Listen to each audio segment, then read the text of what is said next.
Hello friends, मैं A K. Prajapati आप सभी का स्वागत करता हूं हमारे यूट्यूब चैनल स्टडी घर पर। फ्रेंड्स, आप लोग देख रहे हैं आरआरबी जेईई 2019 के पेपर सॉल्यूशन की सीरीज, जिसमें ये 26 मई 2019 सेकंड शिफ्ट का ये पेपर है, जिसका हम पार्ट 1 डिस्कस करेंगे 1 से लेकर के 35 तक के क्वेश्चंस। फ्रेंड्स, मैं आप लोगों से रिक्वेस्ट करूँ, आप लोग वीडियो को पूरा देखें और जो भी कंसेप्ट आपको बताया जा रहा है उसको एक जगह नोट डाउन करें, उसके बार बार प्रैक्टिस करते रहे, है ना। हमने एलपी के भी कई सेट्स के सोल्यूशन अपने यूट्यूब चैनल पे अपलोड किए हुए हैं, आप प्ले लिस्ट में जाके उसको भी देख सकते हैं। इसके अलावा हमने आरआरबी जी के भी इससे पहले के कई सेट्स के सोल्यूशन अपलोड किए हैं, आप उसको भी देख सकते हैं। जितने ज़्यादा नंबर ऑफ क्वेश्चन आप प्रैक्टिस करेंगे उतने ही कंसेप्ट आपके क्लियर होते जाएंगे और उतना ही जो आपको याद होता चला जाएगा। ठीक है, चलिए शुरू करते हैं आज के क्वेश्चंस। सामान्यतः किस पेड़ की टहनी का उपयोग दांत साफ करने के लिए किया जाता है? होता है नीम का, आपने भी किया ही होगा। नेक्स्ट क्वेश्चन, किसी रासायनिक समीकरण को संतुलित कहा जाता है यदि दोनों पक्षों में परमाणुओं की संख्या समान होती है। ऑप्शन ए हमारा यहाँ पे करेक्ट हो जाएगा। नेक्स्ट क्वेश्चन, यदि ये बराबर 20 है, ये बराबर 20 है, 45 है, ये बराबर 30 है, तो इसका हमें मान निकालना है। तो हमें इसके बीच रिलेशन निकालना है। देखिए, हम इन दोनों को जोड़ते हैं तो 24 और 16 कितना होता है? 40। 40 को हम 2 से भाग करते हैं, हमारा ये वैल्यू निकल आएगा। यहाँ पे भी हम यही करते हैं, कितना हो जाएगा? 9 और 1 10, 7 8 1 9, है ना। 2 से भाग करेंगे हो जाएगा 45। यहाँ पे वही करें 60, 60 से हम 2 से भाग करेंगे 30 हो जाएगा। तो यहाँ पे भी हम वही करेंगे ना, 7 5 हो जाएगा 12, हासिल है 3 2 5 और 1 6, 2 से भाग करेंगे आएगा 31। आंसर हमारा डी करेक्ट हो जाएगा 31। नेक्स्ट क्वेश्चन, एक नाविक धारा के विपरीत 22 किलोमीटर और धारा की दिशा में 36 किलोमीटर की दूरी तय करता है। हर बार जो है 6 घंटे का समय लगता है। धारा की चाल कितनी होगी, है ना। धारा की चाल को हम मान लेते हैं सी और धारा नाव की चाल को हम मान लेते हैं बी। और देखिए, जब धारा के विपरीत चलेगा तो रिलेटिव स्पीड क्या हो जाएगी? घट जाएगी। बी माइनस सी, है ना। बोट की स्पीड हमेशा ज्यादा ही होती है। तो बी माइनस सी ये हो गई रिलेटिव स्पीड। स्पीड बराबर होता है डिस्टेंस अपॉन टाइम। तो विपरीत दिशा में कितना लग रहा है? ये लग रहा है 24 किलोमीटर जाने में 6 घंटे का समय। इसे भाग कर दीजिए, ये आ गया 4। तो b माइनस सी की वैल्यू आई 4। अब जब यह धारा की दिशा में चला तो रिलेटिव स्पीड क्या हो जाएगी? बोट और प्लस करंट की स्पीड, धारा की स्पीड जो है जुड़ जाएगी, है ना। तो डिस्टेंस कितनी ट्रेवल कर रहा है? ये कर रहा है 36। 36 में 6 से भाग कर देंगे, आया 6।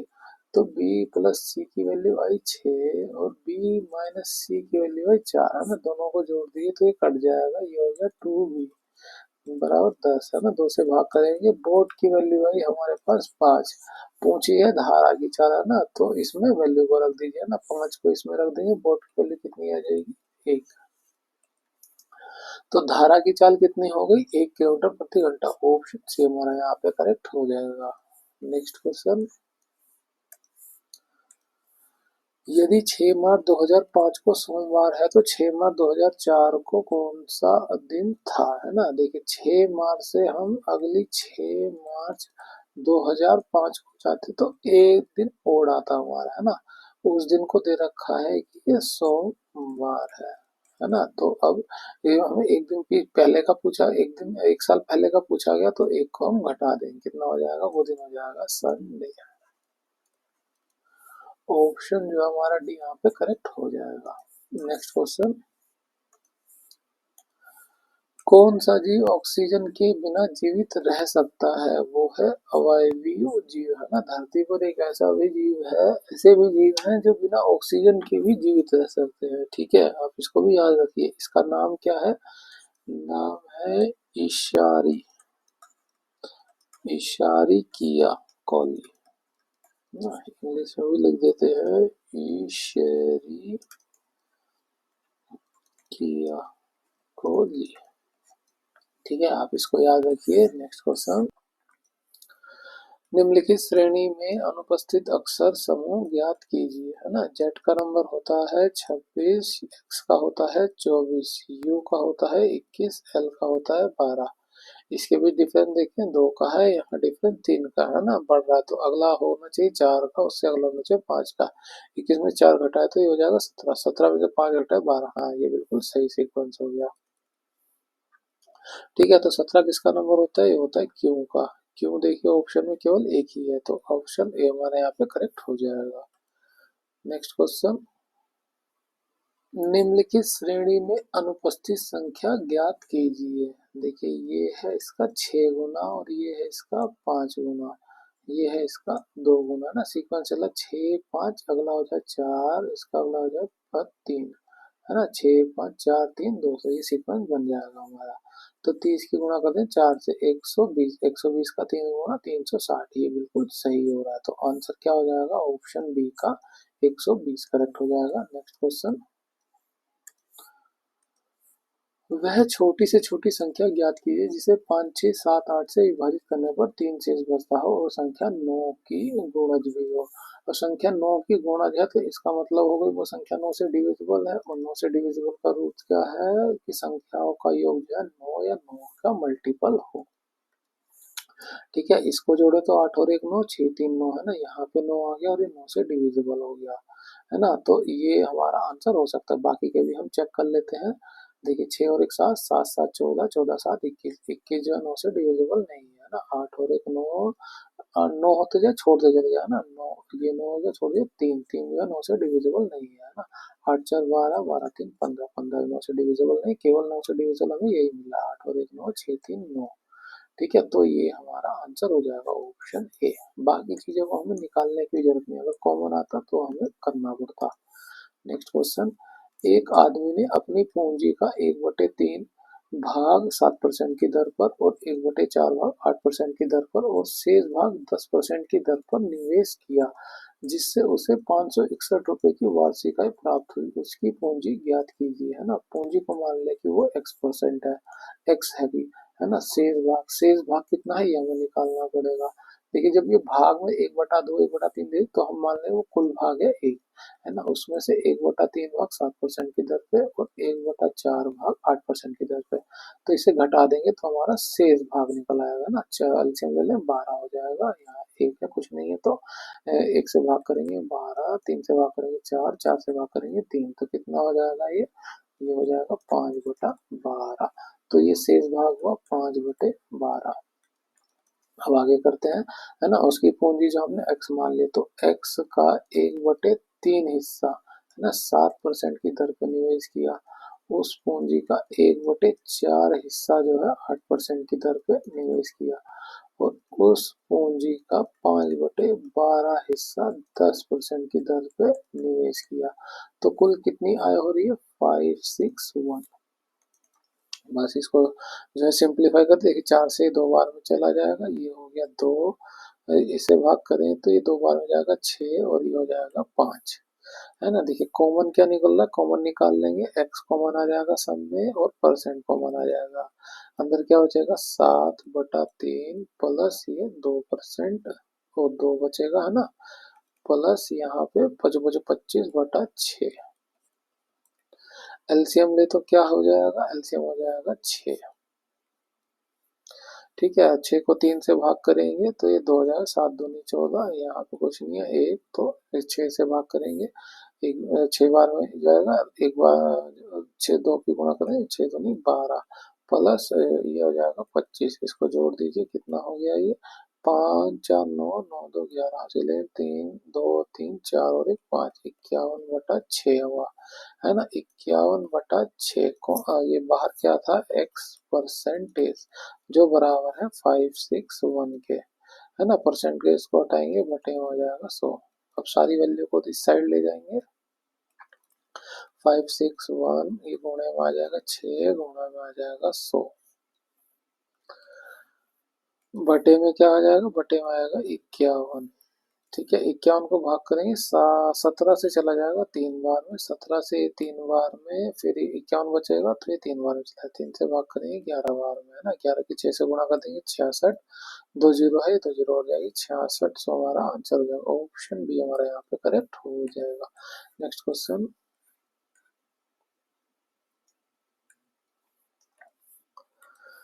दी गई आकृति में कितने वर्ग हैं? वर्ग को जोड़ लीजिए, 1 2 3 4 और एक बड़ा वर्ग ये। ठीक है, तो आंसर क्या हो जाएगा? ऑप्शन बी, ऑप्शन डी का 5। नेक्स्ट क्वेश्चन, तीन असहभाज्य संख्याओं के समूह का एचसीएफ है ना, ब्रैकेट में एचसीएफ लिखा, और इंग्लिश में देखिए तो ये एचसीएफ ही पूछा गया है, यहाँ हिंदी में थोड़ा ट्रांसलेशन में मिस्टेक है। ठीक है, तो तीन भाज्य संख्या होती कौन सी है? अभाज्य संख्या। ठीक है, अभाज्य संख्या कौन कौन सी होती है? ये होती है 2 3 5 7 है ना, 11, ये भाज्य संख्या है। और तीन का पूछ रहा है कि तीन से अभाज्य संख्या है, तो तीन से अभाज्य संख्या ये इस तरह से हो गई है ना, इस तरह से तीन तीन की जोड़े। अब जोड़े चाहे 3 के हो, 10 के हो, 12 के हो, अभाज्य संख्या जो होती है वो डिविजिबल नहीं होते किसी भी नंबर से, खुद के और एक के अलावा। तो उन सब का, चाहे 3 का हो, चाहे 5 का, चाहे 10 का, सबका एचसीएफ एक ही आएगा। ठीक है, इन 3 का ले तब भी एचसीएफ एक आएगा, यहाँ पे भी एचसीएफ एक ही आएगा। तो आंसर क्या हो जाएगा? ऑप्शन बी हमारा यहाँ पे करेक्ट हो जाएगा। नेक्स्ट क्वेश्चन, नील आर्मस्ट्रॉन्ग और एडविन एल्ड्रिन ने कब चंद्रमा पर कदम रखा? वो रखा था 20 जुलाई 1969 को। नेक्स्ट क्वेश्चन, किसी संख्या का 8वां हिस्सा उसके कितने प्रतिशत के बराबर है ना, प्रतिशत निकाल 8% यानी 1/8 हिस्सा, 100% निकालना है इसका, भाग करेंगे 8 से तो कितनी बार में चला जाएगा? 12.5%। आंसर क्या हो जाएगा? ऑप्शन बी हमारा यहाँ पे करेक्ट हो जाएगा। नेक्स्ट क्वेश्चन, यदि 2 की पावर x बराबर 64 और y 4 की पावर y बराबर 256 हो तो 1/x प्लस 1/y का मान ज्ञात कीजिए। है ना, x की वैल्यू यहाँ से निकाल लेते हैं, ये देखिए ये है 2 की पावर x, ये हो जाएगा 2 की पावर में निकालें तो ये हो जाएगा 6। ठीक है, x की वैल्यू कितनी आ गई यहाँ से? x बराबर हो गया 6। यहाँ से y की वैल्यू निकाल लेते हैं, 4y यहाँ से यहाँ y की टर्म में निकालेंगे, 4 चौक होता है 16, 16 चौके 16 की 16 गुणा 16 कर दें तो ये हो जाए 256, यानी 4 की पावर हो जाएगी 4। y की वैल्यू हमें मिली यहाँ से 4। ठीक है, इसको इसमें रख दीजिए, 1/x, x का मान है 6 और y का मान है 4, बस एलसीएम ले लीजिए, कितना आएगा? 12 है ना, ऊपर आ जाएगा 2 और यहाँ आ जाएगा 3, जोड़ दीजिए 5/12। ऑप्शन डी हमारे यहाँ पे करेक्ट हो जाएगा। नेक्स्ट क्वेश्चन,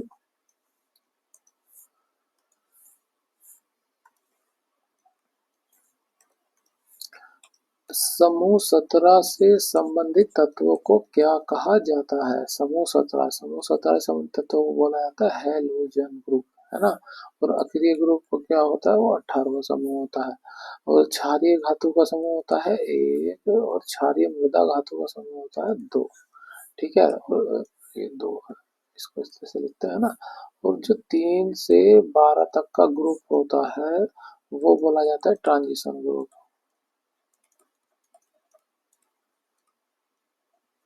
आप इसको भी याद रखिए। नेक्स्ट क्वेश्चन, दो बेलनों की त्रिज्याओं का अनुपात 2 3 है और उनकी ऊंचाई का अनुपात 5 और 3 है। यदि एक बेलन का आयतन 160 घन इकाई हो तो दूसरे बेलन का आयतन ज्ञात कीजिए। ठीक है, ये त्रिज्या हो गई R1, R2 हो गई, ये H1 H2। ठीक है, अब देखिए हमें जो है निकालना है आयतन, इसको हम डायरेक्ट रेशो पे ही निकालें तो क्या होगा? आयतन क्या होता है? ये होता है पाई स्क्वायर एच बेलन के लिए, है ना। तो आर का स्क्वायर है ना, आर ये है, आर का स्क्वायर कर दें तो कितना हो जाएगा? 4 और 9, है ना। और ये इसका गुणा कर दे हम इसके साथ तो वॉल्यूम हमें निकल के आ जाएगा। भाई रेशो में ही निकालें सीधे सीधे तो ये पाई तो हमारा कट ही जाएगा दोनों में। ठीक है, तो यहाँ गुणा कर दे 5 की और इसकी गुणा करते हैं इसके साथ तो हमें ये वॉल्यूम निकलेगा। पाई से पाई तो कैंसिल हो ही जाएगा। एक बेलन का दिया 160 तो इसकी वैल्यू है 160, है ना। ये 5 चौक हो गया 20 जो बराबर है 160 के। कितना गुणा है? ये मिलेगा हमें 8 गुणा, है ना। 8 दूनी हो जाएगा 16, तो ये हुआ 9 3 27, 27 का ये भी 8 गुणा हो जाएगा। इसकी गुणा कर दीजिए, है ना। 8 सते 56, 56 का 6 हासिल 5, 8 दूनी 16, 16 5 21, 216। हमारा जो दूसरे घन का वैल्यू हो जाएगा वो हो जाएगा 216। किससे हो जाएगा मैच? ऑप्शन सी हमारा यहाँ पे करेक्ट हो जाएगा। नेक्स्ट क्वेश्चन, राज और मणि एक दूसरे की ओर मुंह करके बैठे हैं।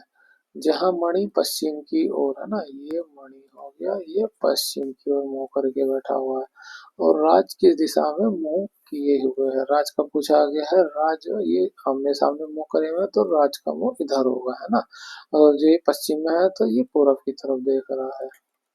तो आंसर क्या हो जाएगा? ऑप्शन सी हमारा करेक्ट हो जाएगा। नेक्स्ट क्वेश्चन,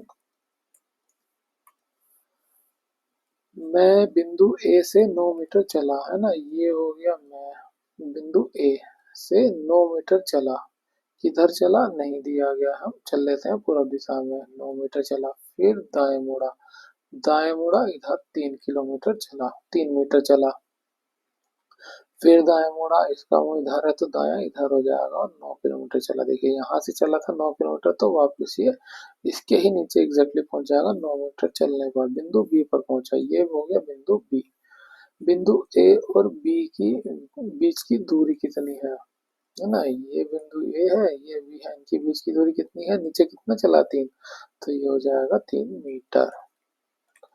आंसर क्या हो जाएगा? ऑप्शन डी करेक्ट हो जाएगा हमारा। नेक्स्ट क्वेश्चन,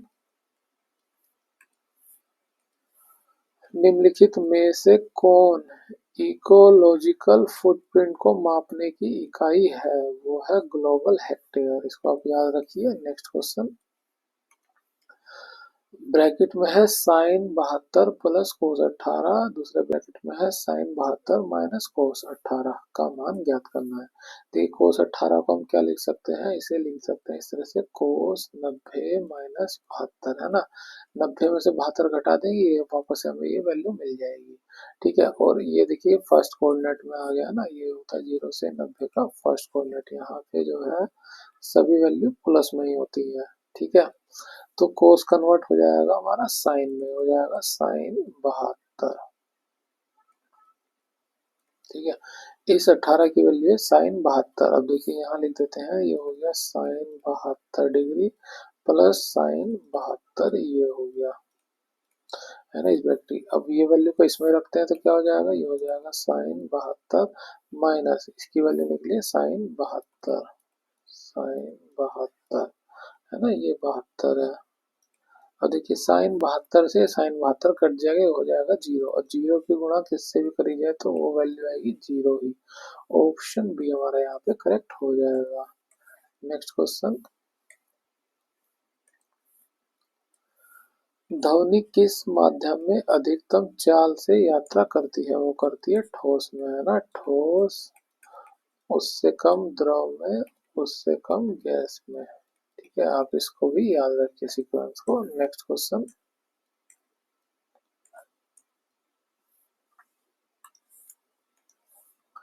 आमाशय रस में पाया जाने वाला एंजाइम है, वो है पेप्सिन, है ना। पेप्सिन के अलावा और क्या क्या मिलता है? लाइपेज मिलता है ना, लाइपेज, और क्या मिलता है? रेनिन।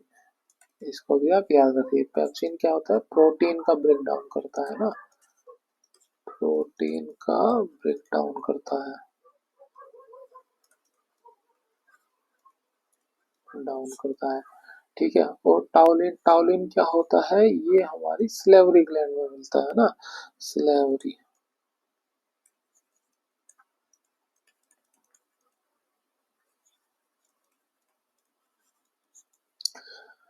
ठीक है, और ये जो है स्टार्च का ब्रेक डाउन करता है, स्टार्च का ब्रेक डाउन करता है। ठीक है, और इसके अलावा ये जो ट्रिप्सिन है और एमाइलेज है, ये होता है हमारा पैनक्रियाटिक जूस, पैनक्रियाटिक जूस।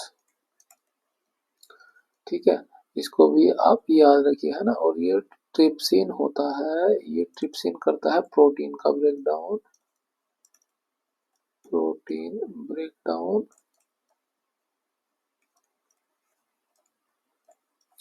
और एमाइलेज जो करता है, ये करता है कार्बोहाइड्रेट का ब्रेकडाउन। ठीक है, इसको भी आप याद रखिए। नेक्स्ट क्वेश्चन,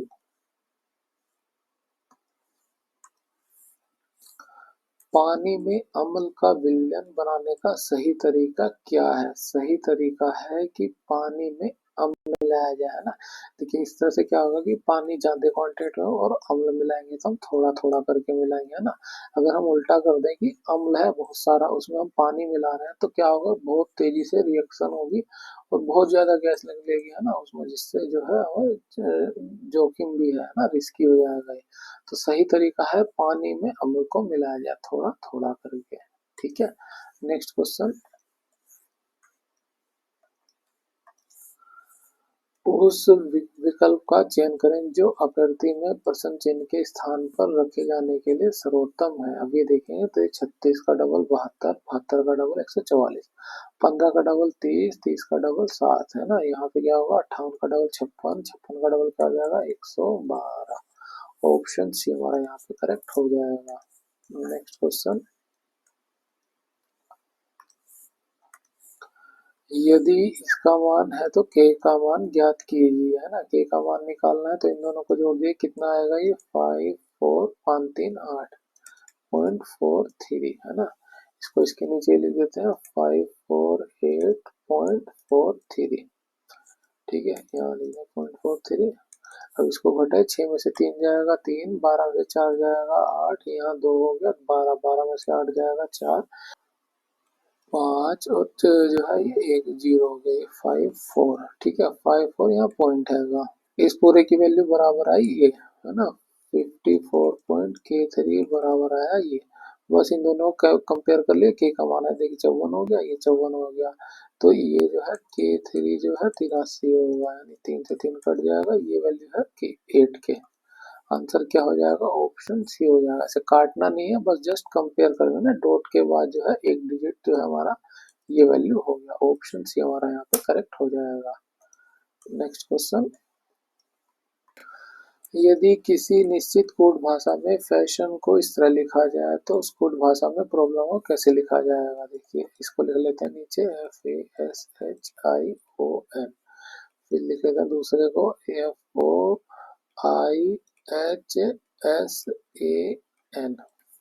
ठीक है, अब ध्यान से देखेंगे, एफ के नीचे एफ है, एन के नीचे एन है, ओ को इधर लिख दिया है, आई को इधर, एच को इधर, एस को इधर, ए को इधर।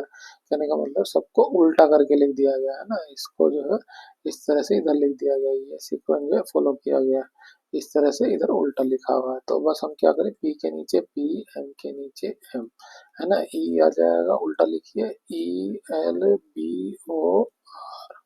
ठीक है, ये चेक कर लीजिए किसमें आ रहा है, PELB, PELBORM। ऑप्शन ए हमारा यहाँ पे करेक्ट हो जाएगा। नेक्स्ट क्वेश्चन, 15 अगस्त को प्रधानमंत्री कहाँ से राष्ट्र को संबोधित करते हैं? वो करते हैं लाल किला से। नेक्स्ट क्वेश्चन, 1 किलोवाट डैश शक्ति के बराबर होता है? 1 किलोवाट होता है 1000 शक्ति के बराबर, है ना। और शक्ति की वैल्यू कितनी होती है, 1 वाट।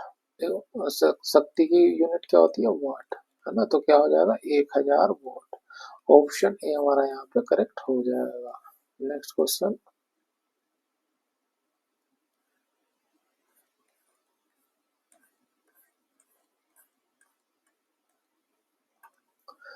इस प्रश्न में दो कथनों के बाद दो निष्कर्ष दिए गए हैं, उन निष्कर्षों का चयन करें और तार्किक रूप से सर्वाधिक उपयुक्त हो। कथन क्या, कुछ खिलाड़ी गायक हैं, तो हम बना लेते हैं यहाँ खिलाड़ी, तो कुछ खिलाड़ी गायक हैं, सभी गायक लंबे हैं, तो ये हो गए सभी गायक लंबे।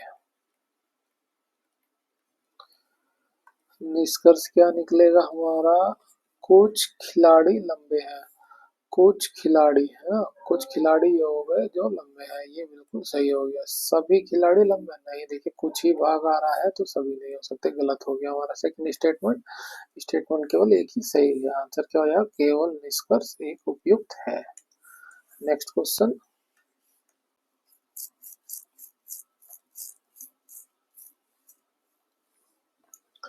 पी और क्यू एक कार्य को 8 दिन में पूरा कर सकते हैं। ये हो गया पी और क्यू जो कार्य को 8 दिन में पूरा कर सकते हैं। ठीक है, क्यू और आर उसी कार्य को 12 दिन में पूरा करते हैं। क्यू और आर उसी कार्य को 12 दिन में पूरा करते हैं। पी, क्यू और आर मिलकर इसे 6 दिन में पूरा कर सकते हैं।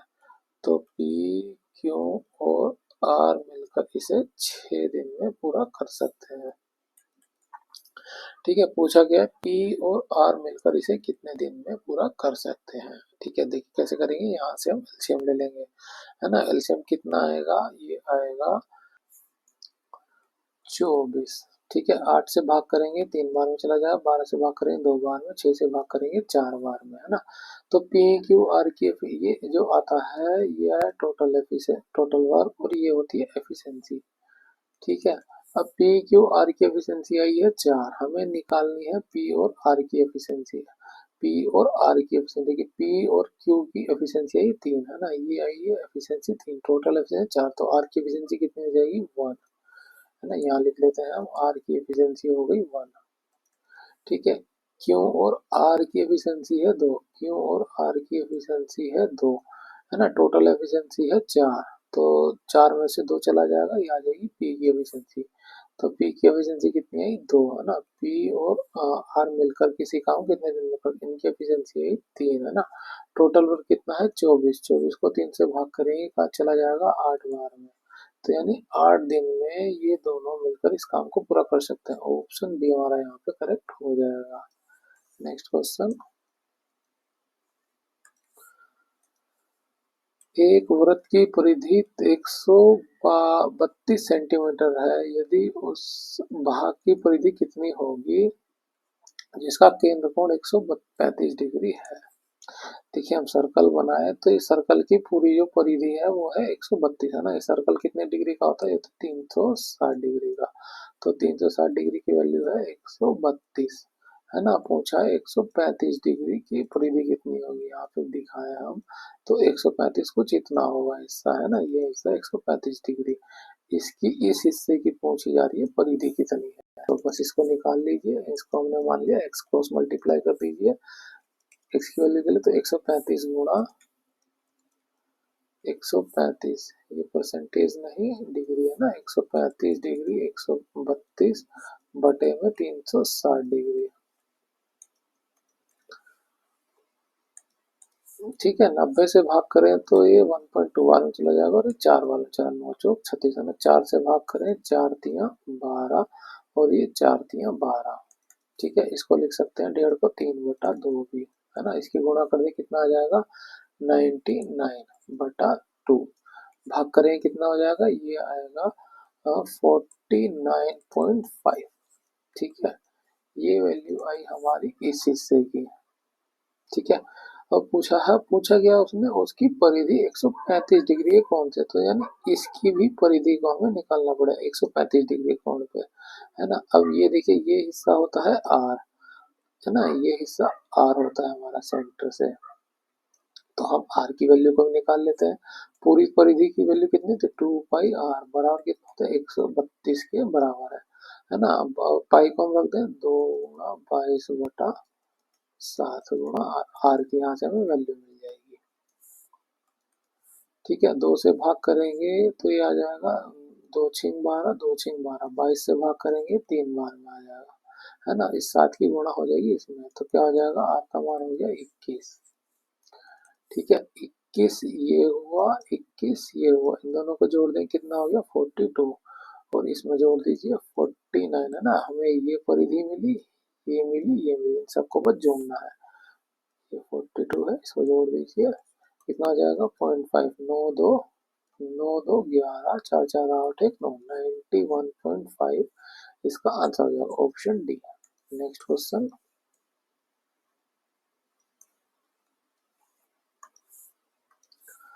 निम्नलिखित में से कौन सा पदार्थ समुद्र के में प्रचुर मात्रा में उपलब्ध है और एक निश्चित कमी वाले रोक में उपयोग किया जाता है, वो क्या है, वो है आयोडीन, है ना। इसको आप याद रखिए। Next question,